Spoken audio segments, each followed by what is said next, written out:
Hello, traders. FX Pip Collector here. Today is Thursday, September 11th, and this is my analysis for gold, and we are on the 4-hour time frame. So, anyways, on gold, I really hate to give any counter trend analysis on gold because gold is in an uptrend on literally every time frame. But to me, it does look like this is possibly maybe even starting a wave four.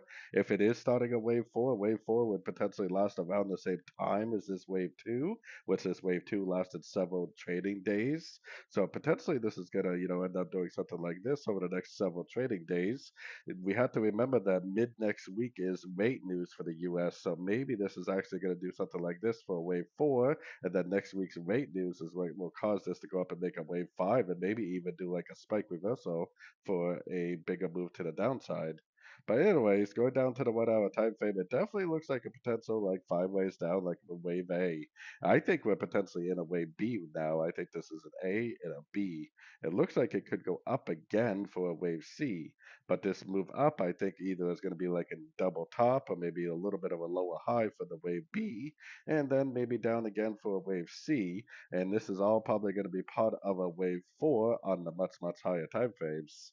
Now, definitely be careful because, like I said, gold is in an uptrend on every single time frame, and it very easily could just continue those uptrends. And the trend is always your friend, that's for sure.